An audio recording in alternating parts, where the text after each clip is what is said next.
கர்த்தராகிய இயேசு கிறிஸ்துவின் நாமத்தினால வாழ்த்துதலையும் அவருடைய நாமத்தினால இந்த நேரத்தை அவருடைய பலத்த கரத்திற்குள்ளார ஒப்பு கொடுத்து ஆவியானவர் செயல்பட நாம் வேண்டி விரும்பி இந்த பைபிள் ஸ்டடிக்குள்ளார நாம் கடந்து செல்வோமே. ஆதியாகமத்தினுடைய புத்தகம் 2வது அதிகாரம் 9வது வசனத்தை வாசிப்போமே. தேவனாகிய கர்த்தர் பார்வைக்கு அழகும் புசிப்புக்கு நலமுமான சகலவித விருட்சங்களையும் தோட்டத்தின் நடுவிலே ஜீவ விருட்சத்தையும் நன்மை தீமை அறியத்தக்க விருட்சத்தையும் பூமியிலிருந்து முளைக்க பண்ணினார். ஆமென். தேவனாகிய கர்த்தர் இந்த பூமியில ஆதாமையும் ஏவாளையும் சிருஷ்டிப்பதற்கு முன்பாகவே அவர் பூமியில சகல படைப்புகளையும் படைத்து முடித்து விட்டு அதற்கு பின்பாக தான் ஆதாமையும் ஏவாளையும் அந்த தோட்டத்திற்குள்ளார அவர்களை வைத்து அவர்களுக்கு ஏற்ற துணை உண்டாக்குவதற்கு எல்லாத்தையுமே சொல்லி கொடுத்துட்டு அவங்களுக்கு தேவைப்படக்கூடிய விருட்சத்தை உருவாக்குனார். அதன் நடுவில் தோட்டத்தின் நடுவில் 2 மரமும் ரொம்ப முக்கியமான மரத்தை உருவாக்கினார். ஒண்ணு நன்மை தீமை அறியத்தக்க விருட்சம், இன்னொன்னு ஜீவ விருட்சம். 2 முக்கியமான மரங்களை உருவாக்கிவிட்டு அதுல கொடுத்த இந்த விருட்சங்களை கனிகளை புசித்தால் மனுஷனுக்கு என்ன நேரிடும் அப்படிங்கிறதுக்கு அவர் அதே அதிகாரத்துக்குள்ளார 16, 17 வசனத்துல வாசித்து பார்த்தோம்னா இதெல்லாம் நமக்கு நல்லாவே தெரியும்.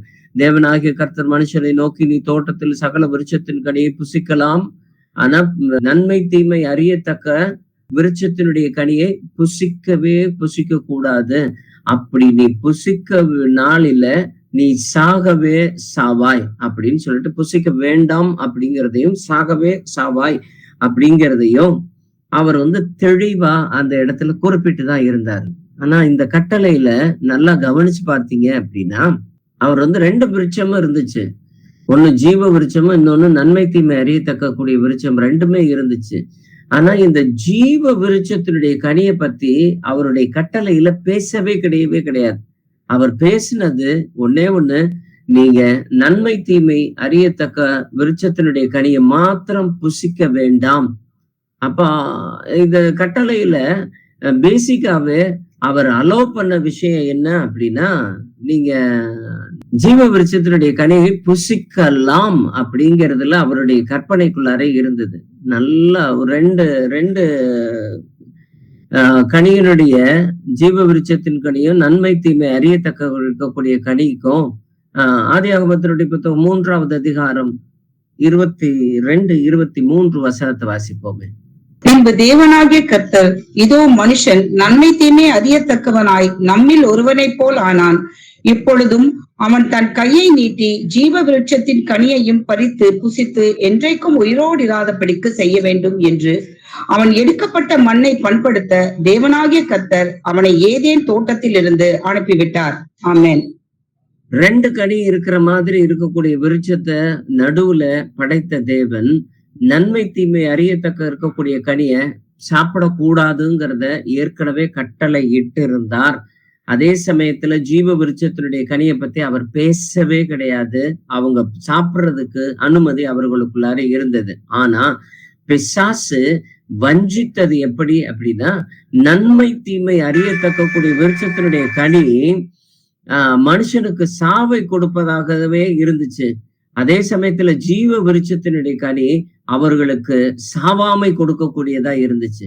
இதுல சாவாமை இருக்கக்கூடியத நீ இந்த கனியை புசிச்சிரு அப்படின்னு சொல்லி தூண்டுறதுக்கு பதிலா அது என்னது, பிசாசு அவர்களுக்கு தூண்டினது எது அப்படின்னா, சாகக்கூடிய கனியை, சாகவே சாவாய் அப்படின்னு சொல்லக்கூடிய அந்த கனியை புசிப்பதற்காக தான். நன்மை தீமை அறியத்தக்க விருட்சத்தினுடைய கனியை புசிக்க வேண்டாம் என்ற கட்டளைக்கு ஆதாம் கீழ்ப்படிந்தால் ஜீவ விருட்சத்தினுடைய கனியையும் புசிக்க வேண்டும் என்பதே தேவனுடைய எண்ணமாக இருந்தது. வாசிப்போமே. வெளிப்படுத்தின விசேஷம் 2வது அதிகாரம் 7வது வசனம். ஆவியானவர் சபைகளுக்கு சொல்கிறதை காது உள்ளவன் கேட்க கடவன். ஜெயம் கொள்கிறவன் எவனோ அவனுக்கு தேவனுடைய பரதேசின் மத்தியில் இருக்கிற ஜீவ விருட்சத்தின் கனியை புசிக்க கொடுப்பேன் என்று எழுது. ஆமென். இந்த வசனம் தான் நமக்கு ஆதாரமா இருக்கு. தேவனுடைய எண்ணத்துல ஜீவ விருட்சத்தினுடைய கனியை புசிக்க கொடுத்தே ஆகணும், ஜனங்களுக்கு மனுஷனுக்கு கொடுத்தே ஆகணும் அவர்கள் அப்பொழுதுதான் சதா காலமும், ஏன்னா ஜீவ விருட்சத்தினுடைய கனியை புசிக்க வேண்டும் என்பது அவர்களுக்கு கொடுக்கப்பட்டதா இருந்தது. அந்த நன்மையை அறிந்து கொள்ளவில்லை. இன்னைக்குமே பல சமயங்கள்ல நாம நன்மையான ஈவுகள் நம்ம கையில இருந்தோம், அவைகளை அறிந்து கொள்ளாதபடிக்கு எது தேவையில்லையோ தேவையில்லாததை மாத்திரம் புசிக்கிறதற்கு, ஏன்னா நம்மளுடைய எண்ணங்கள் எப்பொழுதுமே இருந்துகிட்டே இருக்குது. வாசிப்போம் வெளிப்படுத்தின விசேஷம் 2வது அதிகாரம் 2வது வசனத்தை 3வது வசனத்தை வாசிப்போம். உன் கிரியைகளையும் உன் பிரயாசத்தையும் உன் பொறுமையையும் நீ பொல்லாதவர்களை சகிக்க கூடாமல் இருக்கிறதையும் அப்போஸ்தலர் அல்லாதவர்கள் தங்களை அப்போஸ்தலர் என்று சொல்லுகிறதையும் நீ சோதித்து அவர்களை பொய்யரென்று கண்டறிந்ததையும் நீ சகித்துக் கொண்டிருக்கிறதையும் பொறுமையாய் இருக்கிறதையும் என் நாமத்தின் நிமித்தம் இலைப்படையாமல் பிரயாசப்பட்டதையும் அறிந்திருக்கிறேன். ஆமென். சபைக்கு சொல்லுகிறதை காதுள்ளவனுக்கு கேட்க கடவன் சொல்லிட்டு 7வது வசனத்துல வாசிச்சோம். அப்ப ஜெயம் கொள்ளுகிறவன் எவனோ அப்படிங்கிறப்போ, அந்த ஜெயம் கொள்ளுகிறது அப்படிங்கிறதுக்கு அந்த சபைப்பட்ட பிரயாசங்கள் எல்லாவற்றையுமே, அவர்களுடைய பொறுமையும் பொல்லாதவர்களை சகிக்கக்கூடியதையும் அப்போஸ்தலர்களாதவர்களை அப்போஸ்தலர்கள் என்று சோதித்தறிந்து அவர்கள் பொய்யர் என்று கறிந்து சகித்து கொண்டிருக்கிறது, பொறுமை, இது எல்லாம் ஆவியினுடைய கனி. ஆவியினுடைய கனி என்னைக்கு நிலைத்து ஓங்குதோ அவன் ஜெயம் கொள்ளுகிறவனாய் மாறுகிறான். அப்ப அந்த ஜெயம் கொள்ளுகிறவனுக்கு கொடுக்கப்படக்கூடிய அந்த விருட்சம் அப்படிங்கிறது ஜீவ விருட்சத்தினுடைய கனி. நல்லா ஜீவ விருட்சத்தினுடைய கனியை பாதுகாக்கிறதுக்காக தேவன் ஏற்படுத்தின அந்த சூழலை கொஞ்சம் அப்படியே மனக்கண் முன்னாடி கொண்டு வருவோமே. அவர் ஏதேன் தோட்டத்துல ஆதாம் ஏவாளையும் வெளியே விரட்டி விட்டார். வெளியே விரட்டி விட்டதுக்கு அப்புறமேட்டு ஆதாமும் ஏவாளும் திரும்ப அந்த ஜீவ விருட்சத்தினுடைய கனியை புசிக்க கூடாது அப்படிங்கிறது ஒரு தண்டனை அப்படிங்கிறத நம்மளுடைய நினைப்பு. ஆனா அது தண்டனை அல்ல, அது ஒரு கிருபை. ஒரு மனுஷனுடைய ஆயுசு நாட்களை ஒரு 900 வருஷமா இருந்ததோ அல்லது 930 வருஷமாகவோ 35 வருஷமாகவோ இருக்கக்கூடியத அப்படியே கொஞ்சம் கொஞ்சமா சுருக்கி 120 ஆண்டுகள் மனுஷனோட போராடுவது என்னால முடியல அப்படின்னு சொல்லிட்டு சுருக்கின வரைக்கும் இருக்கக்கூடிய காலங்கள் எல்லாவற்றையுமே வேதாகத்துல வாசித்து பார்க்கிறோம். ஆனா அந்த ஜீவ விருட்சத்தினுடைய கனியை இப்போ நன்மை தீமை அறிஞ்ச அந்த கனியோட சேர்த்து இவர்கள் புசித்திருப்பார்களே, ஆனால் அவங்க இருக்கக்கூடியது ஒரு 120 வருஷத்தோட இந்த பாவத்தோட மரிச்சு போயிட்டாங்க அப்படின்னா அவர்கள் காலமும் இந்த பாவ பிரமாணத்தோட போராடாம அவர்கள் தப்பித்து செல்வதற்கான வாய்ப்புகள் இருந்துச்சு. ஆனா இவர்கள் சாபாமையோடு இருக்கிற 2000 வருஷம் 3000 வருஷம் அப்படியே ஜென்மமாய் இருக்கக்கூடிய விதத்துல அவர்கள் அப்படியே இருந்துகிட்டு இருந்தாங்க. பாவமும் அவர்களோட டிராவல் ஆயிருந்துச்சு அப்படின்னா இந்த பூமி கொள்ளாதபடிக்கு ஆகிவிடும். அதனாலதான் அவர் ஜீவ விருட்சத்தின் கடியை சுடரொளி பட்டயத்தையும் கெருபீன்களை வைத்தும் பாதுகாக்கிறவரா வைத்தார். அப்ப அந்த கெருபீன்கள் பாதுகாக்கக்கூடிய அந்த பொசிஷன் பாத்தீங்க அப்படின்னா 2 கெருபீன்கள் அதை ஜீவ விருட்சத்தினுடைய கனியை மாத்திரம் பாக்குறவர்களா இருப்பார்கள். அவங்க யாருகிட்டையுமே பேசவே இல்லை. இந்த வானதூதர் பேசினதாகவே எந்த ஒரு இடத்துலயுமே சொல்லவே இல்லை. அதே ஒப்பனையான கற்பனை தான் அவர்கள் உடன்படிக்கை பெட்டி செய்யறப்பையும் அந்த உடன்படிக்கையின் பெட்டி பேழைக்குள்ளார இருக்கக்கூடிய பார்த்துக்கிட்டு இருக்கிற மாதிரி அந்த 2 கேருபீன்களோட செய்யப்பட சொன்னதா இருந்துச்சு. அதே கேருபீன்கள் 2 பேரும் அப்படியே கீழே பார்த்துக்கிட்டே இருந்து அந்த பிரமாணத்தை மட்டுமே பார்த்து கொண்டு இருப்பார்கள். அவர்கள் தெளிக்கக்கூடிய ரத்தத்தை எல்லாத்தையுமே பார்த்துக்கிட்டு எந்த பக்கமே அந்த சிலை திரும்பவே திரும்பாது. ஆனா இயேசு கிறிஸ்து மரித்த பின்பு அவரை கல்லறையிலே வைக்கப்பட்ட பின்பு மரியாள் பார்க்க போகிறப்ப அந்த கல்லறை கல் பெயர்க்கப்பட்டதா இருந்துச்சு. பெயர்க்கப்பட்ட கல்லுக்கு அப்புறமேட்டு இவள் உள்ளார ஓடி போய் பாக்குறப்போ அங்க சொல்லப்பட்டிருக்கக்கூடிய பிக்சரைசேஷன் எப்படின்னா, தலைமாட்டிலே ஒரு தூதனும் கால் மாட்டிலே ஒரு தூதனும் 2 பக்கமும் 2 கேருபீன்கள் இருந்தார்கள்.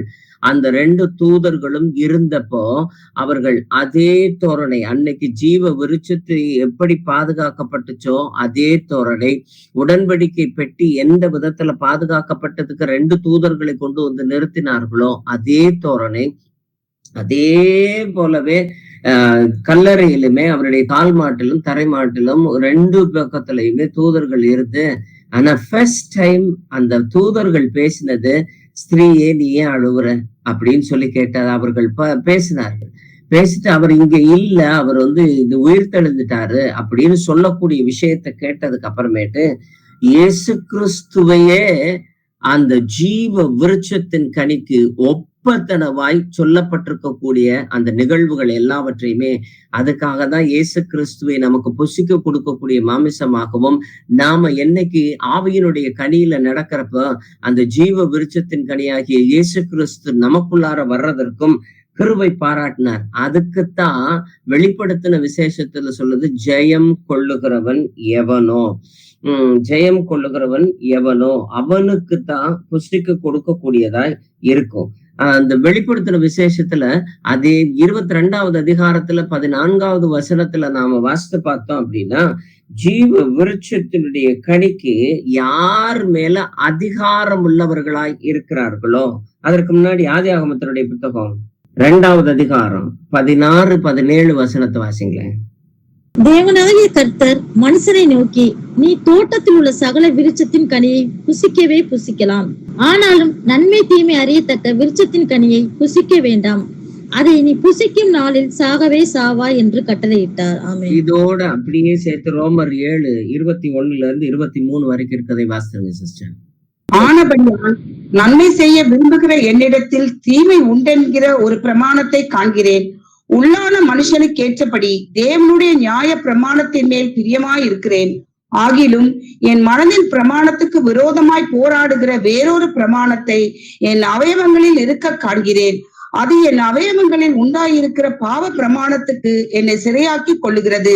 நம்முடைய கர்த்தராகிய இயேசு கிறிஸ்துவின் மூலமாய் தேவனை ஸ்தோத்தரிக்கிறேன்.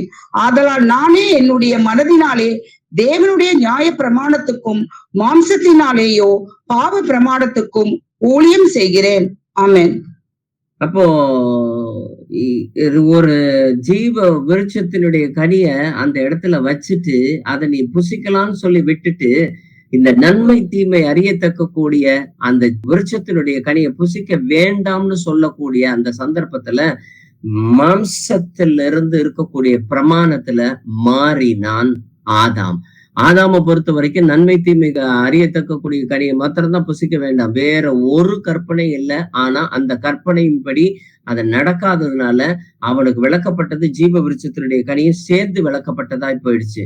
அதனால மனுக்குலத்திற்கு முழுவதுக்குமே, ஆதாமுக்கு பின்னாடி இருக்கக்கூடிய சந்ததிக்கு எல்லாத்துக்குமே வந்த ஒரே ஒரு விஷயம் என்னன்னா மரணம்.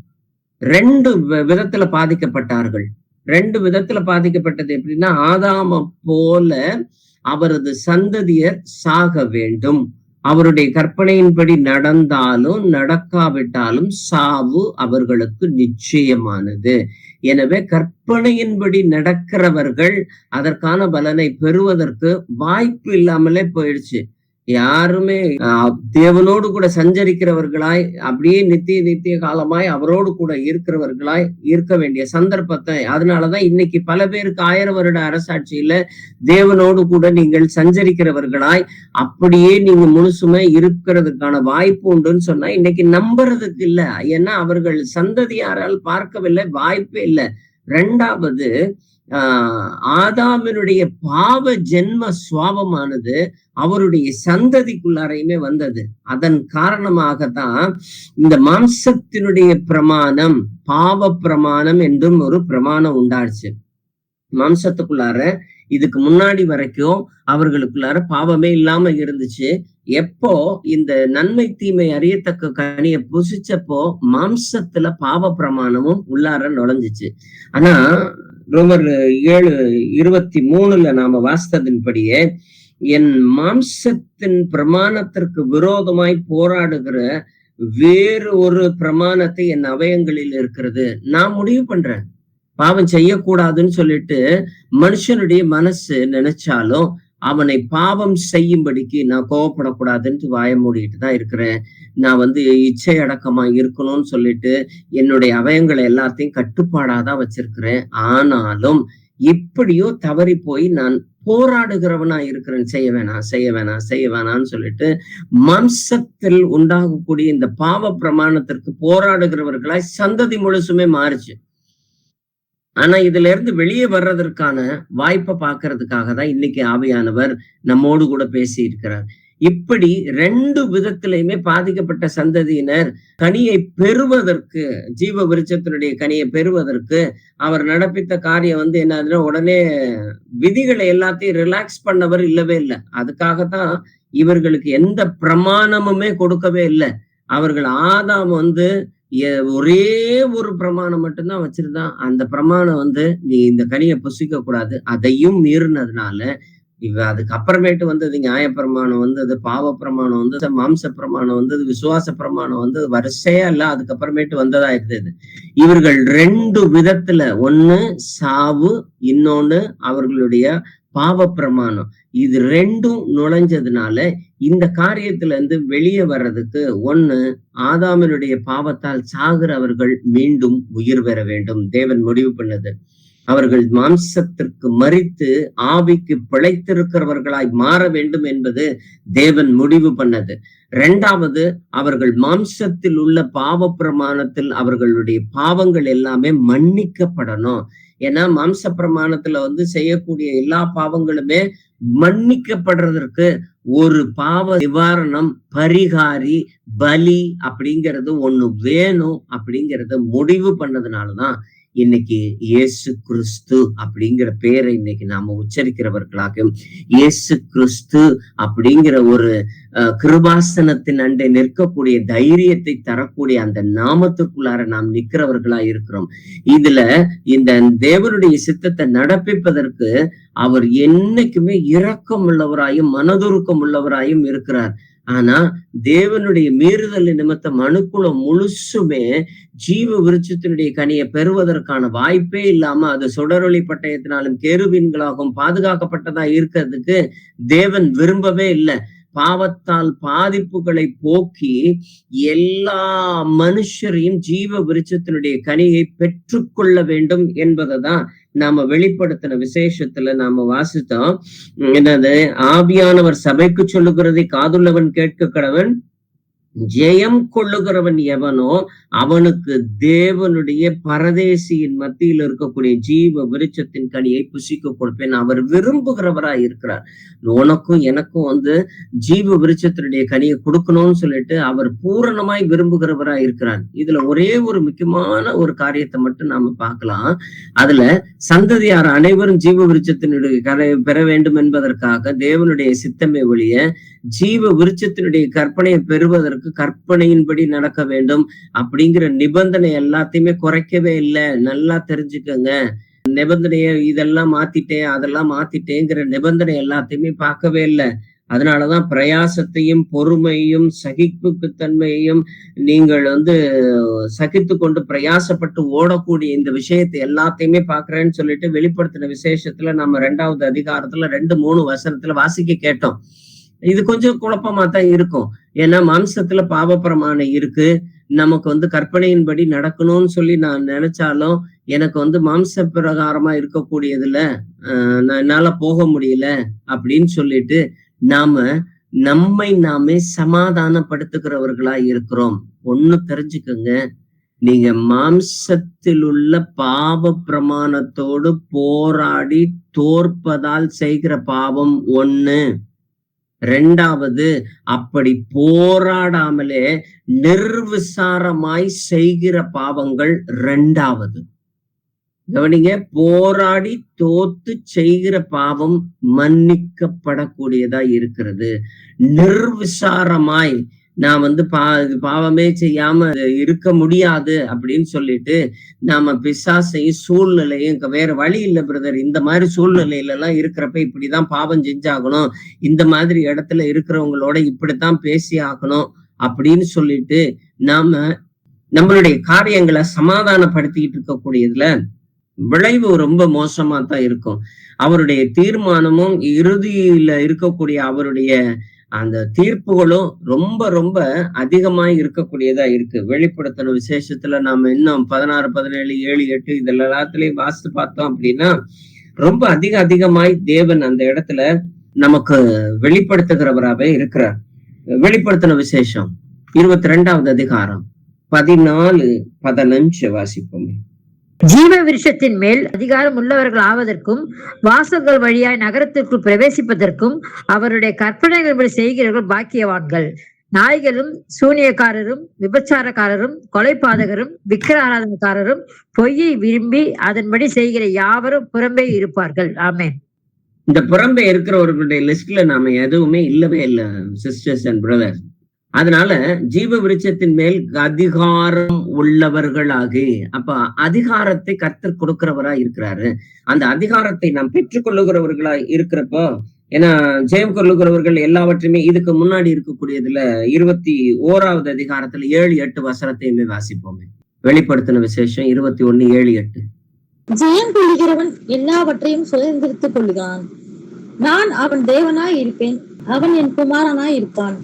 பயப்படுகிறவர்களும் அபிவிசுவாசிகளும் அருவருப்பானவர்களும் கொலைபாதகரும் விபச்சாரக்காரரும் சூனியக்காரரும் விக்கிர ஆராதனைக்காரரும் பொய்யரும் அனைவரும் 2ஆம் மரணமாகிய அக்னியும் கந்தகம் எரிகிற கடலிலே பங்கடைவார்கள் என்றார். ஆமென். இது 2ஆம் மரணத்திற்குள்ளார சென்று பிரவேசிக்கக்கூடியது. 1ஆம் மரணம் தவிர்க்கப்பட முடியாத ஒன்னாக ஆதாமருடைய காரியத்திலிருந்து உண்டாயிருச்சு. ஆனா 2ஆம் மரணம் நம்மளால் தவிர்க்கப்படக்கூடும் என்பதை தேவன் அப்பட்டமாய் வெளியரங்கமாய் தெளிவாய் சொல்லி கொடுக்கிறார். இந்த விஷயத்துல நாம பார்த்து வரக்கூடியது என்ன அப்படின்னா, பாவம் செய்யறப்ப அவனுக்கு முதல்ல பிரமாணமே இல்லவே இல்லைங்க. அவன்கிட்ட இது ஒன்னே ஒண்ணு மட்டும்தான் இருந்துச்சு. ஏன்னா கர்த்தராகிய தேவன் அவனை நன்மை தீமை அறியத்தக்கக்கூடிய கனியை புசிக்க வேண்டாங்கிற பிரமாணம் மட்டும்தான் இருந்துச்சு. ஆனா அவனுக்குள்ளார பாவ பிரமாணம்னு ஒண்ணு இல்லை. ஆனா அவனை ஏவின அந்த சூழ்நிலைகள் எல்லாவற்றையுமே நெருக்கி ஏவவே இல்லை. ஆனாலும் அதுல இது சாப்பிட்டுதான் பார்ப்போமே, சாத்தான் எந்த ஒரு காரணமும் நமக்குள்ளார சமாதானம் சொல்லிட்டு நிர்விசாரணமா செய்யக்கூடிய காரியங்கள் எல்லாத்தையுமே தேவன் அந்த இடத்துல பார்க்கிறவரா இருக்கிறார். பாவ பிரமாணம் இல்லாத போது கூட இச்சையில் விழக்கூடும் என்பதற்கு ஆதாம் சிறந்த உதாரணம். பாவ பிரமாணம் இல்லைன்னா கூட நம்ம இன்னைக்கு செய்யக்கூடிய எல்லா தப்பிதங்களுக்கும் எல்லா மீறுதல்களுக்கும் நான் கோவப்பட்டேன், எரிச்சல் அடைந்தேன், இச்சையோடு இருந்தேன், நான் கெட்ட வார்த்தைகள் பேசினேன், வேற எந்த சூழ்நிலையும் இல்லை அப்படின்னு சொல்லிட்டு நாம பேசக்கூடிய எல்லாத்திற்குமே பாவ பிரமாணம் இல்லாத போதும் இச்சையில் நம்மளால விழக்கூடும் அப்படிங்கிறத கொஞ்சம் தெளிவாவே தெரிஞ்சுக்குவோம். ஏன்னா உதாரணமா வசதியா வாழணும்னு சொல்லி ஒரு முடிவை எடுத்துட்டு தான் வாழக்கூடிய அந்த வசதிக்காக எதை வேணாலும் செய்யலாம் அப்படின்றப்ப அவனுக்கு இருக்கக்கூடிய பாவ பிரமாணம் போய் திருடுன்னுலாம் சொல்ல போறது கிடையாது, கொள்ளையடின்னு சொல்லி தர போறது கிடையாது, அவனுக்குரிய காரியங்கள்லாம் அடுத்தவனை ஏமாற்று அப்படிங்கிறதெல்லாம் இவனுடைய விருப்பத்திற்காக இந்த விஷயங்களை எல்லாத்தையுமே தேடி பிடிச்சு நிர்விசாரணமாய் செய்யக்கூடியவர்களா இருக்கிறாங்க. ஏழைக்கு உதவி செய்யற விஷயத்திலயும் சரி, ஏழைக்கு உதவி செய்யக்கூடாது அப்படின்னு சொல்லி பிசாசு கையை பிடிச்சு இழுக்க போறது கிடையாது. அல்லது நம்மளுடைய சரீரத்துல இருக்கக்கூடிய பாவ பிரமாணமும் நம்மளை போட்டு இருக்கிறதும் கிடையவே கிடையாது. நம் மாம்சத்துல பாவ பிரமாணம் இல்லாத போதும் ஆதாம் பாவம் செய்த விளைவுகளை நாம் சந்தித்து கொண்டுதான் இருக்கிறோம். ஒவ்வொரு சமயத்திலையுமே அதற்குரிய முகாந்திரம் இல்லைன்னாலும் அந்த காரியத்திற்குள்ளார நாம் விழுகிறவர்களா இருக்கிறோம். இதுல ஜெயம் கொள்ளுகிறவர்கள் எவர்களோ அவர்களுக்கு ஜீவ விருட்சத்தின் கனியை புசிக்க கொடுப்பேன். அப்படி இல்லைன்னா அந்த கனியை புசிக்க மறுக்கப்படும் என்பது ஆவியானவர் இந்த நாளிலே சபைக்கு சொல்லுகிறதை காதுள்ளவன் கேட்க கடவன். எனவே நமக்கு கொடுக்கப்பட்டிருக்கக்கூடிய கற்பனையின்படி நாம நடக்கிறதற்கு நாம உண்மையாய் பிரயாசப்படணும். ஒவ்வொரு சமயத்திலையும் ஒவ்வொரு காரியத்திலையுமே நாம பிரயாசப்படணும். அப்படி பிரயாசப்படாம நம்ம மாம்சத்தில் உள்ள பாவ பிரமாணம் நமக்கு எதிராய் நின்றால் அதோடு எதிர்த்து போராட வேண்டியதா தான் இருக்கும். போராடிதான் நாம ஜெயிக்கணும். ஒருவேளை அந்த போராட்டத்துல நாம தோத்து போனா கூட அதை பத்தி நாம கவலைப்பட தேவையில்லை. அத திரும்பவும் அதுல இருந்து நம்ம அந்த பாவங்களை மன்னிப்பதற்கு, ஏன்னா மன்னிப்புக்கு ஏதுவான பாவங்கள், மன்னிப்புக்கு ஏதுவல்லாத பாவங்கள் அப்படின்னு வேதம் ரொம்ப அதிகமாய் நிறைய விஷயங்களை சொல்லிட்டு தான் இருக்குது.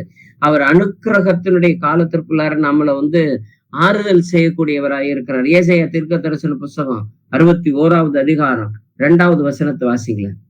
கர்த்தருடைய அனுக்கிரக வருஷத்தையும் நம்முடைய தேவன் நீதியை சரிக்கட்டும் நாளை கூறவும் துயரப்பட்ட அனைவருக்கும் ஆறுதல் செய்யவும். ஆமென். அவர் ஆறுதல் செய்யறதுல அவர் வல்லவர். இந்த மாதிரி நாம போராடி போராடி ஒவ்வொரு சமயத்திலையும் விழுந்து போகக்கூடிய சமயத்தை பொறுத்து நாம கவலைப்படணும்ன்ற அவசியம் இல்லை. ஆனா பாவங்களை குறித்து துயரப்பட வேண்டாம். ஆனா இப்படி செய்யக்கூடாதுங்கிற ஒரு பரிசுத்த பிரமாணம் நமக்குள்ளார நாம் உருவாக்க வேண்டியதாய் இருக்க வேண்டியவர்களாய் நிச்சயமாய் இருக்கிறோம். மத்தேயு 5:4 வாசிப்போமே. துயரப்படுகிறவர்கள் பாக்கியவான்கள், அவர்கள் ஆறுதல் அடைவார்கள். ஆமென். இதுல நாம இந்த துயரப்படுறவங்க அப்படின்னா ஏதோ கஷ்டப்பட்டு துயரப்படுறவங்க எல்லாம் இல்ல. நாம இது எல்லாமே ரொம்ப ரொம்ப ரொம்ப ஸ்பிரிச்சுவலா மீனிங் பார்க்கக்கூடிய சமயத்துல இந்த துயரம் அப்படின்னா பாவ பிரமாணத்தோடு போராடி போராடி ஒவ்வொரு தடவையும் இந்த போராட்டமா இருக்குதே அப்படின்னு சொல்லிட்டு இந்த போராட்டத்துல இருக்கக்கூடிய நமக்கு ஆறுதல் தரக்கூடிய தேவன் அவர் நமக்குன்னு ஒரு ரட்சிக்க ஒரு திட்டம் வச்சிருக்கிறாரு அப்படின்னா இதுக்குள்ளார நாம கடந்து போகிறது, இந்த ஜெயங்குள்ளார கடந்து போகணும் தான் என்டையர் வேதாகமுமே நம்மளை விரும்புகிறதா இருக்கிறது. அந்த ஜெயம் கொண்டு ஜீவ விருட்சமாகிய இயேசு கிறிஸ்துவை முழு நிச்சயமாய் நாம் புசிக்க வேண்டும் அப்படிங்கிறதுக்காக நமக்கு கொடுக்கப்பட்டிருக்கக்கூடிய முழு சந்தர்ப்பம் தான் இந்த வாழ்க்கை. ஒவ்வொரு நாளும் அந்த மாம்ச பிரமாணத்தோடு போராடி ஜெயிக்கக்கூடியது, போராடாம நிர்விசாரமாய் பாவம் செய்யக்கூடியது. இந்த 2 படிகள்ல எந்த படிகள்ல நாம நிக்கிறோம் அப்படிங்கிறத நாம கொஞ்சம் நிதானித்து பார்க்கிறவர்களா இருக்கிறோம். ரோமர் 2வது அதிகாரம் 14 முதல் 16 வரைக்கும் இருக்கக்கூடிய வசனத்தை வாசிக்க கேட்போமே. அன்றியும் நியாய பிரமாணம் இல்லாத புறஜாதிகள் சுபாவமாய் நியாய பிரமாணத்தின்படி செய்கிற போது நியாய பிரமாணம் இல்லாத அவர்கள் தங்களுக்கு தாங்களே நியாய பிரமாணமாய் இருக்கிறார்கள். அவர்களுடைய மனசாட்சியும் கூட சாட்சி இடுகிறதினாலும் குற்றம் உண்டு குற்றமில்லை என்று அவர்களுடைய சிந்தனைகள் ஒன்றை ஒன்று தீர்க்கிறதினாலும் நியாய பிரமாணத்திற்கேற்ற கிரியையை தங்கள் இருதயங்களில் எழுதி இருக்கிறது என்று காண்பிக்கிறார்கள். என் சுவிசேஷத்தின்படியே தேவன் இயேசு கிறிஸ்துவை கொண்டு மனுஷருடைய அந்தரங்கங்களை குறித்து நியாய தீர்ப்பு கொடுக்கும் நாளிலே இது விளங்கும். ஆமென். நியாய தீர்ப்பு கொடுக்கக்கூடிய நாளில விளங்கும்ன்றதுக்காக, ஏன்னா நியாயப்பிரமாணம் இல்லாதவங்க எல்லாருமே தேவனுடைய காணியாட்சிக்குள்ளார வரவே மாட்டாங்க அப்படிங்கிற ஒரு எண்ணத்துல யூதர்கள் இருந்தாங்க. ஆனா அவர்கள் புறஜாதியார் சுவாபமாவே நியாயப்பிரமாணத்தின்படி நடக்கிறாங்க. உனக்கு கட்டளை 613 கட்டளையை கொடுத்து அதன்படி ஒவ்வொரு கட்டளையா நான் இதுபடி நடக்கிறேன் அதுபடி நடக்கிறேன் கட்டளையை எண்ணி எண்ணி எண்ணி பார்த்து நடக்கக்கூடிய நீங்கெல்லாம் அது எண்ணிக்கையே இல்லாத அளவுக்கு அவன் சுவாபத்திலே அப்படி இருக்கிறான். கவனிங்க, இன்னைக்கு நம்மளை சுவாபத்திலேயே முழு நம்மளுடைய சுயாதீனமும் தேவனுடைய சமூகத்திற்குள்ளார இருக்கக்கூடிய பரிசுத்த பிரமாணத்துக்குள்ளார நிற்க வேண்டும் என்பது ஆவியானவர் பூரணமாய் இன்னைக்கு விரும்புகிறவராய் இருக்கிறார். ஏன்னா இத காயின்ட்ட போய் சொல்லியுமே வாசிப்போமே. ஆதி ஆகமத்தினுடைய புத்தகம் 4வது அதிகாரம் 6 முதல் 7 வரைக்கும். அப்பொழுது கர்த்தர் காயினை நோக்கி, உனக்கு ஏன் எரிச்சல் உண்டாயிற்று? உன் முகநாடி ஏன் வேறுபட்டது? நீ நன்மை செய்தால் மேன்மை இல்லையோ? நீ நன்மை செய்யாதிருந்தால் பாவம் வாசற்படியில் படுத்திருக்கும். அவன் ஆசை உன்னை பற்றிருக்கும். நீ அவனை ஆண்டு கொள்வாய் என்றார். ஆமென். இப்ப இது எல்லாமே முன்னாடியே அவன் கொலை செய்யறதுக்கு முன்னாடியே சொல்றாரு. ஏன்பா நீ எரிச்சலா இருக்கிற, ஏன்பா இப்படி முகநாடி மாறிப்பட்டிருக்கு, ஏன்பா இப்படி கோபமா இருக்கிற, அவ்வளவு விஷயத்தையுமே சொல்றாரு. ஆனாலும் அவனுக்கு எரிச்சல் தனியவே இல்லவே இல்லை. இதுதான் நிர்விசாரம். எவ்வளவு தூரத்துக்கு எச்சரிப்பினுடைய சத்தம் எவ்வளவு காரியங்களை நமக்குள்ளார கொடுத்தாலும் அவ்வளவுத்தையும் நாம என்னது திரும்ப திரும்ப நாம ஊதாசீனப்படுத்திட்டு அதன்படி நடக்காம அந்த கற்பனைகளை எல்லாவற்றையுமே நாம மாற்றி போடுகிறவரா இருக்கிறப்போ மறுக்கப்படுவது முழு நிச்சயமாய் மாறிவிடும். ஜீவ விருட்சத்தினுடைய கனி மறுக்கப்படுவது நமக்கு முழு நிச்சயமான காரியமா இருக்கும். வேதாகமத்துல ஆதி ஆகமத்திலிருந்து வெளிப்படுத்தின விசேஷம் வரைக்கும் நீதிமான்களுக்கு பலன், துயருவோருக்கு இப்பலன், நன்மை செய்தால் இப்பலன், தீமை செய்தவர்களுக்கு இப்பலன் சொல்லிட்டு பல வசனத்துல நமக்குள்ளார நிறைய இருந்துகிட்டே தான் இருக்குது. நாம இப்ப ரோமர்கள் எழுதின நிருபத்துல 2வது அதிகாரம் 14 முதல் 16 வரைக்கும் இருக்கக்கூடிய வசனத்தை வாசித்து பார்த்தோம். வாஸ்து பார்த்தப்ப அவங்களுக்கு எல்லாத்துக்குமே பிரமாணத்தின்படி சுவாபமாய் இருக்கிறார்கள். அதுல பலகையில எழுதியிருக்கக்கூடியது ஏதோ புத்தகத்துல இல்ல, இருதயத்தினுடைய பலகையிலே அவர்களுக்கு பிரமாணம் எழுதி இருக்கிறதாய் இருக்கிறது. அந்த இருதயத்துல எழுதி இருக்கக்கூடிய அந்த பிரமாணத்தை நாம என்னைக்கு இந்த ஆவியினுடைய பிரமாணத்தின்படி எழுதுறோமோ அப்ப இந்த மாம்சத்தின் பிரமாணத்தை நாமளால் ஜெயம் கொள்ள முடியும். ஜெயம் கொள்ளுகிறவனுக்கு ஜீவ விருட்சத்தினுடைய கனியை கொடுப்பேன்றார். நமக்கு மத்தேயு எழுதின சுவிசேஷம் 23வது அதிகாரம் 35வது வசனத்தை வாசிப்போமே. நீதிமானாகிய ஆபேலின் ரத்தம் முதல் தேவாலயத்துக்கும் பலிபீடத்துக்கும் நடுவே நீங்கள் கொலை செய்த பரகியாவின் குமாரனாகிய சகரியாவின் ரத்தம் வரைக்கும் பூமியின் மேல் சிந்தப்பட்ட நீதிமான்கள் ரத்த பழி எல்லாம் உங்கள் மேல் வரும்படியாக இப்படி செய்வீர்கள். ஆமென். இப்ப இது எல்லா பலிகளுமே இதெல்லாம் நிர்விசாரணமாய் செய்த பாவங்கள். இது எல்லாமே அந்த நிர்விசாரணமாய் செய்தது எல்லாத்தையுமே அவர்கள் மீது சுமரும் அப்படிங்கிறது வேதம் தெளிவா சொல்லக்கூடியதா இருக்கு. ரோமர் 8வது அதிகாரம் 2வது வசனத்தை வாசிப்போம். கிறிஸ்து இயேசுவினாலே ஜீவனுடைய ஆவியின் பிரமாணம் என்னை பாவம் மரணம் என்பவைகளின் பிரமாணத்தினின்று விடுதலையாக்கிச்சே. ஆமென். இந்த பிரமாணம் தான் இயேசு கிறிஸ்துவினுடைய ஜீவனுள்ள ஆவியினுடைய பிரமாணம். இந்த ஒரே ஒரு காரணத்துக்காக தான் இன்னைக்கு ஆவியானவர் ரொம்ப அதிகமாய் பேசிக்கிறவராக இருக்கிறார்.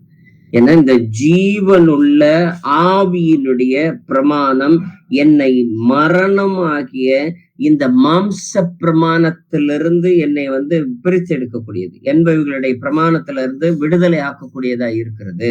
அப்ப நான் ஆவியினுடைய பிரமாணத்தை நான் தரித்து கொள்ள வேண்டியவனாய் இருக்கிறேன். அப்பதான் இன்னைக்கு ஆபேலு, நோவா, ஏனோக்கு இவங்க எல்லாருமே இந்த பூமியில எல்லாருமே மோசம் போனாங்க அப்படின்னு சொல்ற சமயத்துல இவங்க எல்லாம் தேவனால் தேர்ந்தெடுத்து கொள்ளப்பட்ட ஒரு லிஸ்ட்ல இருந்தாங்க. அந்த லிஸ்ட்ல இருந்தவங்க எல்லாருமே இருக்கிறாங்க. அப்படி அவர்கள் மத்தியில தேவன் அசைவாடினவராய் இருக்கிறார். இன்னைக்கும் அதே அசைவாடுதல் நமது மத்தியிலுமே இருக்கிறது. அப்போ காயின் நன்மை தீமை அறியத்தக்க அறிவு இருந்தாலும் எது நன்மை என்று அவனுடைய மனதினுடைய பிரமாணத்துல நிச்சயமாக சொல்லி இருக்கும். ஆனா அந்த நன்மையை அவன் செய்யவே இல்லை. ஒண்ணு நல்லா தெரிஞ்சுக்கோங்க, நம்மளுடைய இருதயமாகிய பலகை ரொம்ப அதிகமாய் நன்மையான காரியத்தை சொல்லக்கூடியதா இருக்கும். ஏன்னா நாம இருக்கிறது ஜீவனுள்ள ஆவியினுடைய பிரமாணத்திற்குள்ளார நாம் எப்பொழுது இயேசு கிறிஸ்துவின் நாமத்தினால ஞானஸ்நானம் வாங்கி இருக்கிறோமோ அப்பவே அந்த பிரமாணத்துக்குள்ளார நாம் கடந்து போனவர்களா இருக்கிறோம். ஆதியாகமம் 4வது அதிகாரம் 11வது வசனத்தை வாசிப்போம்.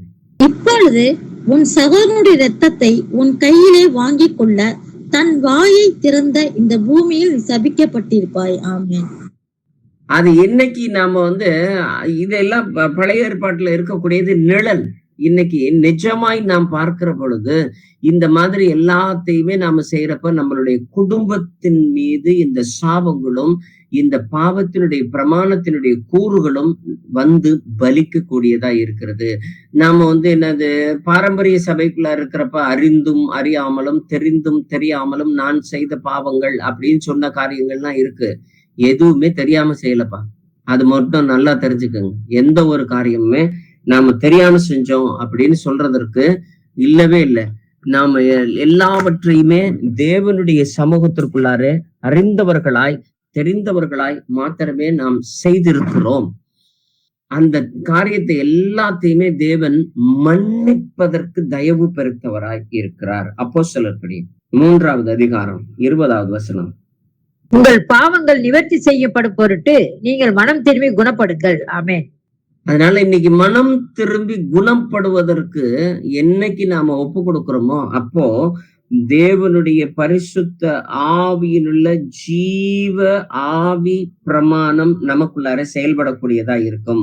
பாவங்கள் நிவர்த்தி செய்யப்படும் பொருட்டு நீங்க பாவங்கள் அப்படி தள்ளப்பட்டு போறது, மன்னிக்கப்பட்டு போறது இல்ல.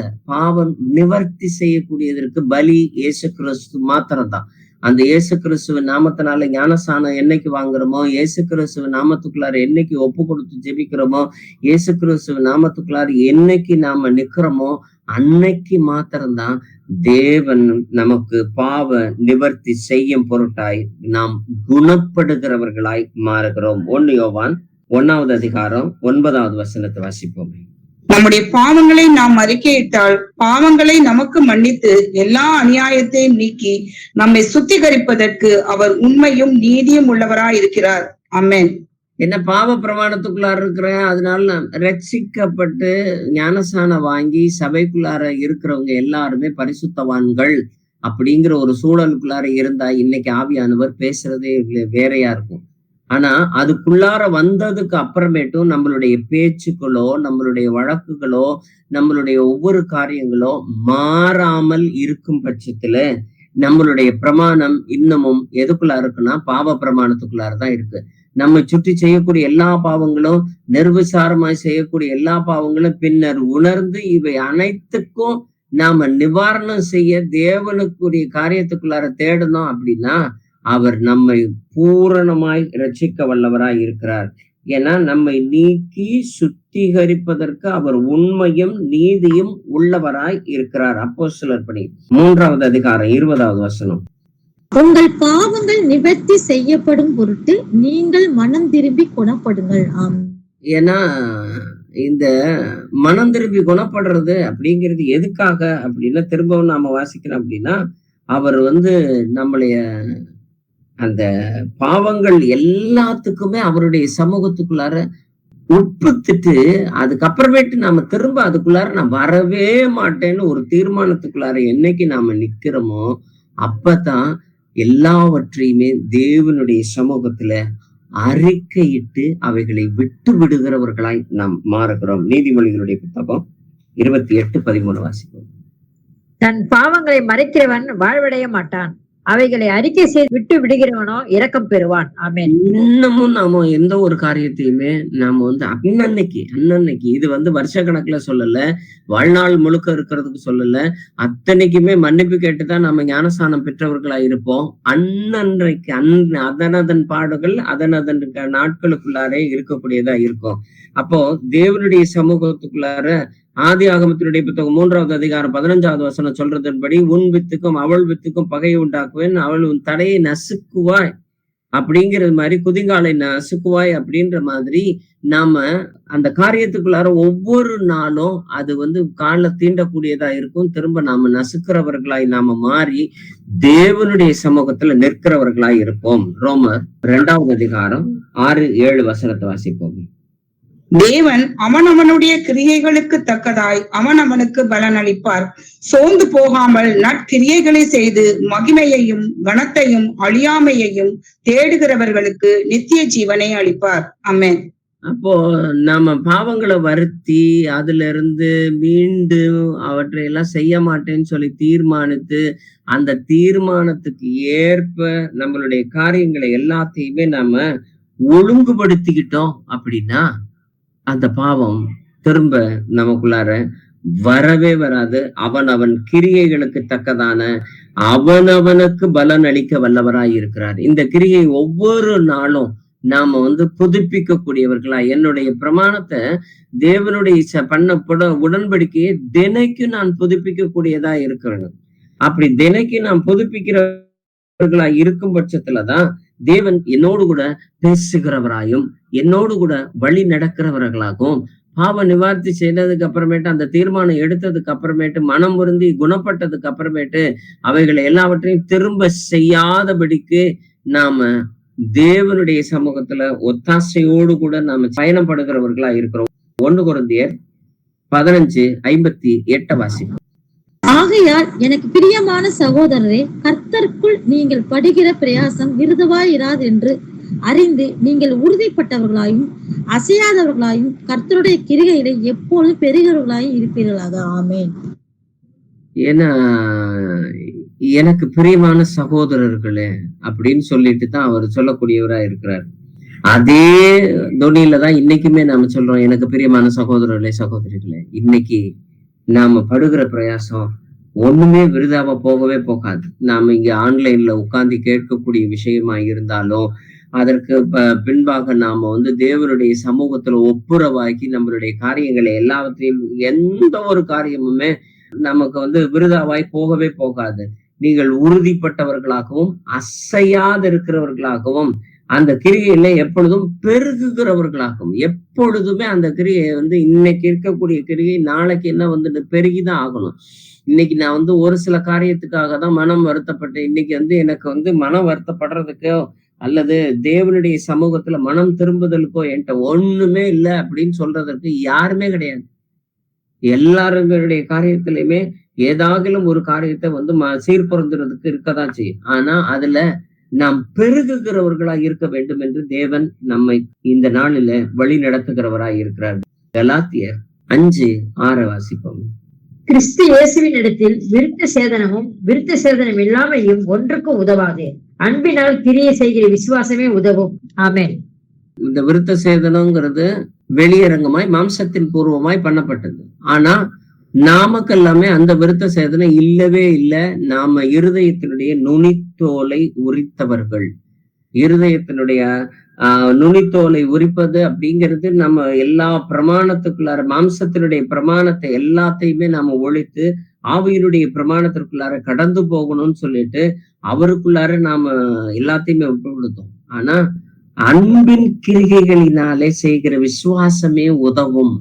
நீங்க இது எல்லாத்த காட்டிலும் நான் தினைக்கும் பைபிள் படிக்கிறேன் பிரதர், தினைக்கும் ஆன்லைன்ல கலந்துக்கிறேன் பிரதர், தினைக்கும் உபவாசத்துக்கு எடுக்கிறதுக்கெல்லாம் நான் தயாரா இருக்கிறேன் பிரதர், பாட்டு அவ்வளோ பாடுவேன் பிரதர், இது எல்லாமே விருத்த சேதனமும் விருத்த சேதனமின்மையும் ஒன்றுக்கும் உதவாது. எதுவுமே பிரயோஜனம் இல்லை. அவைகள் எல்லாமே உங்க திருப்திக்காக செய்யக்கூடிய விஷயமா தான் இருக்குது. உங்களுடைய இச்சை நிறைவேற்றுவதற்காகவே நீங்கள் உபவாசம் இருக்கிறவர்களா இருக்கிறீர்கள் என்று வசனம் தெளிவாதான் சொல்லுது. நாம நீங்க 40 நாள் இருங்க, இல்ல எவ்வளவு நாள் வேணாலும் இருங்க, உங்களுடைய காரியத்தை எல்லாத்தையும் மாம்சீக பூர்வமா எதெல்லாம் ஒப்பு கொடுக்குறீங்களோ அதை காட்டிலும் நமக்குரிய பிரமாணம் கிரிகை செய்கிற விசுவாசமே. எந்த கிரிகை? அன்பினால் கிரிகை செய்யக்கூடிய விசுவாசமே நமக்கு என்னைக்குமே உதவக்கூடியதா இருக்கிறது. 2 கொரிந்தியர் 9:8 வசனத்தை வாசிப்போம். மேலும் நீங்கள் எல்லாவற்றிலும் எப்பொழுதும் சம்பூர்ணம் உடையவர்களாயும் சகலவித நற்கிரியைகளும் பெருகுகிறவர்களாயும் இருக்கும்படியாக தேவன் உங்களிடத்தில் சகலவித கிருபையையும் பெருகச் செய்ய வல்லவராயிருக்கிறார். ஆமென்.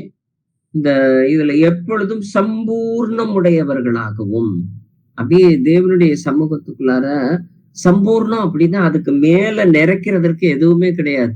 அவ்வளவு நிறைந்தவர்களாய் சகலவித நற்கிரிகளை பெருகுகிறவர்களாகவும் இருக்க வேண்டும் என்பதற்காக தேவனுடைய கிருபையில தினைக்கும் பெருகிறதற்கு நாம் பிரயாசப்படுகிறவர்களாய் மாற வேண்டும். கொலோசியர் 1:10. சகலவித நற்கிரிகளுமாகிய கனிகளை தந்து தேவனை அறிகிற அறிவில் விருத்தி அடைந்து கர்த்தருக்கு பிரியம் உண்டாக அவருக்கு பாத்திரமாய் நடந்து கொள்ளவும். என ஜெயம் கொள்ளுகிறவனுக்கோ அல்லது ஜீவ விருட்சத்தின் மீது அதிகாரம் உடையவர்களுக்கு அந்த கனியை புசிக்க கொடுப்பேன் அப்படின்னா, நாம சகலவித நற்கிரிகளை கனியை தருகிறவர்களாய் நாம இருக்கிறப்பதான் நல்ல பரிசுத்த ஆவியினுடைய கனியை நாம் ஒவ்வொரு நாளும் நம்மளுடைய வாழ்க்கையில தருகிறவர்களாய் தேவனை அறிகிற அறிவிலே. அதுக்காக தான் இந்த ஆன்லைன் பைபிள் ஸ்டடி எல்லாம் தினைக்கும் அனுதினமும் நாம் சகல விதமான நற்கிரிகளை செய்வதில் இதுவும் ஒண்ணு. அவருடைய அறிகிற அறிவில நாம் தேவனுக்கு பிரியம் உண்டாகும் கூடிய பாத்திரமாய் மாற வேண்டும். ஒவ்வொரு நாளுமே நாம அவருக்கு விரும்பக்கூடிய பாத்திரமாய் மாற வேண்டும் என்பதற்காகத்தான் தேவன் இந்த நாளில நம்மோடு கூட பேசுகிறவராய் இருக்கிறார். 1 தீமோத்தேயு 2:10 வசனம். தகுதியான வஸ்திரத்தினாலும் ஞானத்தினாலும் தெளிந்த புத்தியினாலும் தேவ பக்தி உள்ளவர்கள் என்று சொல்லிக் கொள்ளுகிற ஸ்திரீகளுக்கு ஏற்றபடியே நற்கிரியினாலும் தங்களை அலங்கரிக்க வேண்டும். ஆமென். நம்ம நிறைய விஷயங்கள் பொட்டு வைக்கல, பூ வைக்கல, நிறைய காரியத்தை நான் விட்டு கொடுத்துட்டேன். பட்டு புடவையெல்லாம் கட்டிட்டு அலங்காரமா நகையெல்லாம் போட்டுட்டு போகிறது எல்லாத்தையும் நான் மாத்திக்கிட்டேன். ரைட்டு, அதெல்லாம் செய்யறது எல்லாமே ஒரு பகுதியான விசுவாசம். ஆனா அதை காட்டிலும் ஸ்திரீகள் சொல்லி கொண்டிருக்கக்கூடிய ஸ்திரீகளுக்கு ஏற்றபடி நற்கிரிகைகளினாலே தங்களை அலங்கரிக்க வேண்டும். இப்படி செய்வது நமக்கு நற்கிரிகைகளனால. ஏன்னா நல்லா இந்த மாதிரி கையில பைபிளும் ஒயிட் அண்ட் ஒயிட்டும், கழுத்துல நகை இல்லாம, காதுல தோடு இல்லாம, இப்படி பயபக்தியா இருக்கக்கூடியவங்ககிட்ட பஸ்ல போய் பக்கத்துல உட்கார்ந்துட்ட அப்படின்னா அவ்வளவு சல்லுன்னு எரிச்சலோட பேசின காரியங்கள்லாம் இருக்குது. அவ்வளவு வெறுப்பு வைராக்கியத்தோடு இருந்த ஆட்கள்லாம் இருக்கிறாங்க. ஆனா அப்போ அவங்க போட்டிருக்கக்கூடிய அந்த வெளி தோற்றங்கள் எதுவுமே அவங்களுக்கு ஆவிக்குரிய விதத்துல உதவவே உதவாது. ஆனா அவைகளை காட்டிலும் நாம நற்கிரியைகளான சகலவித கிருபை பொருந்தின அந்த அணிகலன்களை நாம் அணிந்து கொள்வதற்கு அலங்கரிக்க வேண்டியது அவசியமாய் இருக்கிறது. 1 தீமோத்தேயு 5வது அதிகாரம் 10வது வசனத்தை வாசிப்போம். அந்நியரை உபசரித்து பரிசுத்தவான்களுடைய கால்களை கழுவி உபத்திரப்படுகிறவர்களுக்கு உதவி செய்து சகலவித நற்கிரியைகளையும் ஜாக்கிரதையாய் நடப்பித்து இவ்விதமாய் நற்கிரியைகளை குறித்து நற்சாட்சி பெற்றவளுமாய் இருந்தால் அப்படிப்பட்ட விதவையையே விதவைகள் கூட்டத்தில் சேர்த்து கொள்ள வேண்டும். ஆமென்.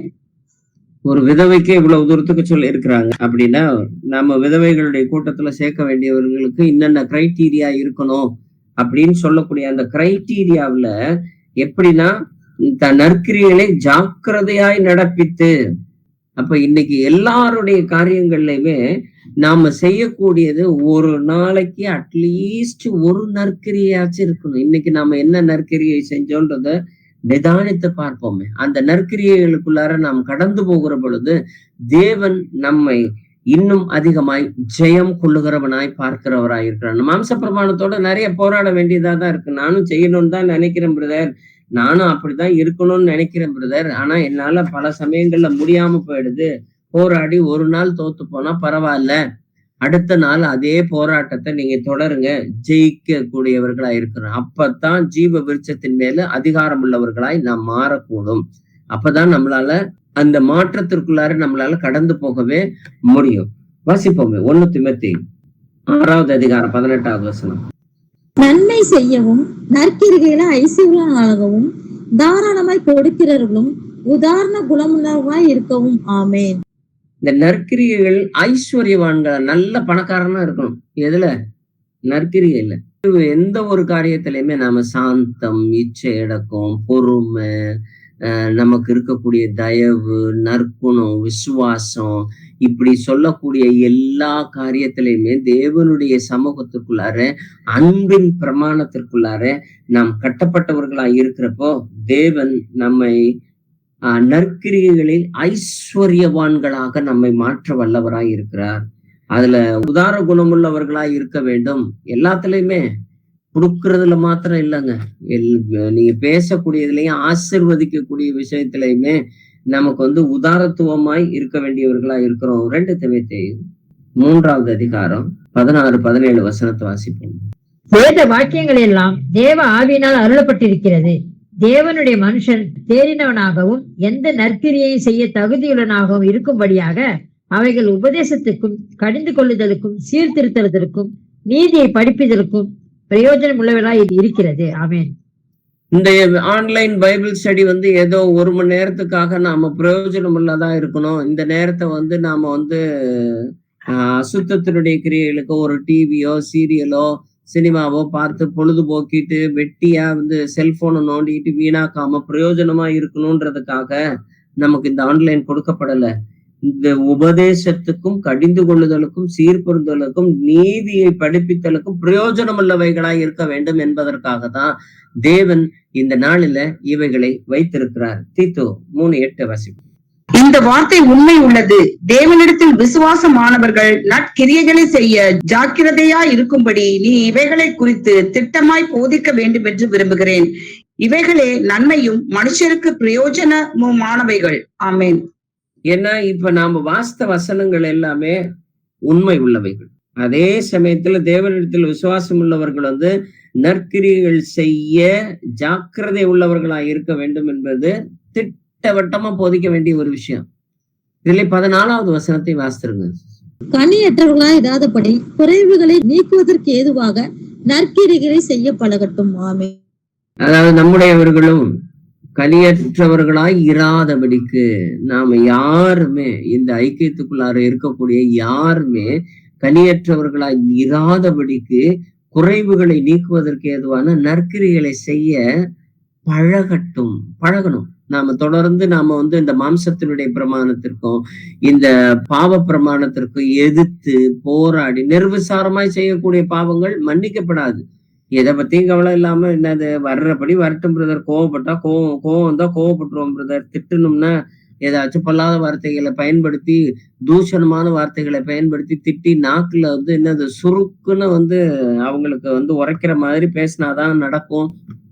அப்படி இப்படின்னு சொல்லிட்டு நம்ம எல்லா காரியத்தையுமே நாம செய்துகிட்டு இருந்தோம் அப்படின்னா நிர்விசாரமாய் இருக்கக்கூடிய விஷயங்கள் இவைகள். இதுல மன்னிப்பு உண்டாவதற்கு ஏதுவானவைகள் அல்ல.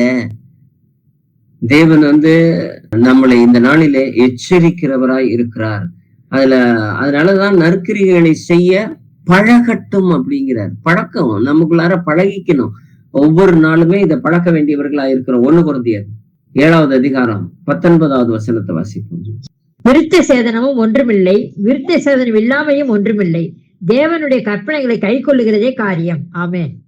இதுல நீங்க என்ன எப்படி வேணாலும் நீங்க இருங்க.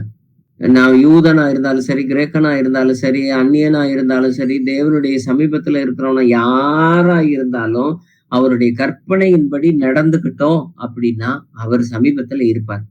இல்ல அப்படின்னா அவர் தூரத்துலதான் இருப்பார்.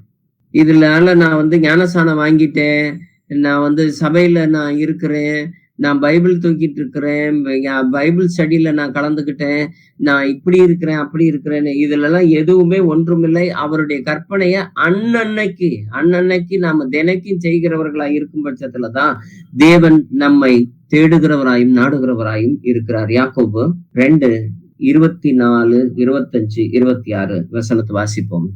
ஆதலால் மனுஷன் விசுவாசத்தினாலே மாத்திரமல்ல கிரியைகளினாலேயும் நீதிமானாக்கப்படுகிறான் என்று நீங்கள் காண்கிறீர்களே. அந்தபடி ராகாப் என்னும் வேசியும் தூதர்களை ஏற்றுக்கொண்டு வேறு வழியாய் அனுப்பிவிட்ட போது கிரியைகளினாலே அல்லவோ நீதி உள்ளவளாகப்பட்டாள். அப்படியே ஆவி இல்லாத சரீரம் செத்ததா இருக்கிறது போல கிரியைகள் இல்லாத விசுவாசமும் செத்ததா இருக்கிறது. ஆமென்.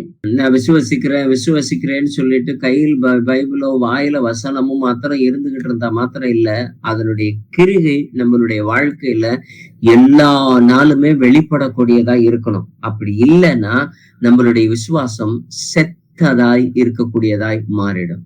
அந்த செத்த விசுவாசத்துக்குள்ளார நம்ம ஒரு நாள் கடந்து போயிடக்கூடாது அப்படிங்கிறது தேவனுடைய பரிபூர்ண சித்தமா இருக்கிறது. ஏன்னா ஒருவனும் நீதிமான் இல்லை அப்படின்னு சொல்லக்கூடிய அந்த நேரத்துலதான் வசனம் சொல்லுது, தேவன் இந்த ஒருவனும் நீதிமான் இல்லை என்று வேத வசனம் கூறுது. அப்படி இருந்தாலும் ஆபேலு, நோவா, யோபு, சக்கரையா, யோசேப்பு அப்படின்னு சொல்லி பல நீதிமானுடைய பட்டியலை அழகா சொல்லிக்கிட்டே தான் இருக்கு. சங்கீதத்துல நீங்க வாசித்து பாத்தீங்கன்னா நீதிமான் ஒருவன் இல்லை என்றாலும் இவ்வுலகில் யார் மீதும் கர்த்தருடைய கண்கள் நோக்கமாய் இருந்தது அப்படின்னு. கர்த்தர் இந்த பூமியின் மீது அவருடைய கண்கள் நோக்கமாய் இருந்துச்சு அப்படின்னா யார் மேல அப்படின்னா அவருடைய கற்பனையின்படி நடக்கிறவர்களுக்குள்ளார, அதை கைக்கொள்ளி நடக்கிறவர்களால, அந்த கிரியுள்ள விசுவாசத்திற்குள்ளார இருக்கிறவர்கள் மீது தேவனுடைய அந்த ஜீவ விருட்சத்தினுடைய கனி என்னைக்குமே இவன் கையில கொடுக்கணும், இவன் கையில கொடுக்கணும்னு சொல்லிட்டு தேவன்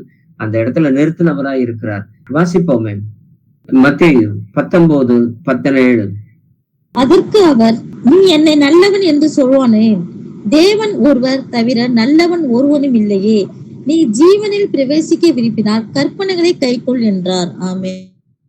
இதை விட தெளிவாலாம் சொல்றதுக்கான வாய்ப்பெல்லாம் இல்லவே இல்லை. எல்லாரும் ரட்சிக்கப்பட தேவன் சித்தமாய் உள்ளவராய் இருக்கிறார். எல்லார்ட்டையுமே நீ ஜீவனில் பிரவேசிக்க விரும்பினா கற்பனையை மாத்திரம் கைக்கொள். பைபிள் என்ன சொல்லுதோ எந்த ஒரு விஷயமா இருந்தாலும் நீங்க கொடுக்கல் வாங்கல், பேச்சு, வார்த்தை, பழக்க வழக்கங்கள் எல்லாமே வசனத்துக்கு ஏற்புடையதா இருக்கும் பட்சத்துல நிச்சயமாய் நாம் ஜெயம் கொள்ளுகிறவர்களாயும் ஜீவ விருட்சத்தினுடைய கனியை புசிக்கிறவர்களாகவும் நாம் மாறுவதற்கான வாய்ப்பு உண்டு. வாசிப்போமே 1 தீமோத்தேயு 2வது அதிகாரம் 4வது வசனம். எல்லா மனுஷரும் ரட்சிக்கப்படவும் சத்தியத்தை அறிகிற அறிவை அடையவும் அவர் சித்தமுள்ளவராய் இருக்கிறார். ஆமென். எல்லாரும் ரட்சிக்கப்படணும்ன்றது தேவனுடைய அந்த வசனத்தை சுட்டி காட்டக்கூடியது. யாரு எந்த அக்கிரமம் செய்தாலும், துணிகரமா பாவம் செஞ்சாலும் அவங்களை விட்டுறணும்ன்றது தேவன் விரும்பல. மனம் திரும்பி தேவனுடைய சித்தத்துக்குள்ளார அவர்கள் எல்லாம் கடந்து வர வேண்டும், ரட்சிக்கப்பட வேண்டும் என்பதுதான் தேவனுடைய சித்தமாய் இருக்கிறது. ஆகையினால ஜீவ விருட்சத்தினுடைய கனியை பெறுவதற்கு அவர் நிபந்தனையை தளர்த்தல. உன்னைய அந்த நிர்பந்தத்தில இருந்து வெளியே வர்றதற்குரிய கற்பனைகளின்படி நடப்பதற்கு தான் தேவன் நம்மை இந்த நாளில அழைக்கிறவராய் இருக்கிறார். 2 தீமோத்தேயு 4வது அதிகாரம் 8வது வசனத்தை வாசிப்போமே. இது முதல் நீதியின் கிரீடம் எனக்காக வைக்கப்பட்டிருக்கிறது. நீதி உள்ள நியாயாதிபதியாகிய கர்த்தர் அந்நாளிலே அதை எனக்கு தந்தருள்வார். எனக்கு மாத்திரமல்ல, அவர் பிரசன்னமாகுதலை விரும்பும் யாவருக்கும் அதை தந்தருள்வார். ஆமென்.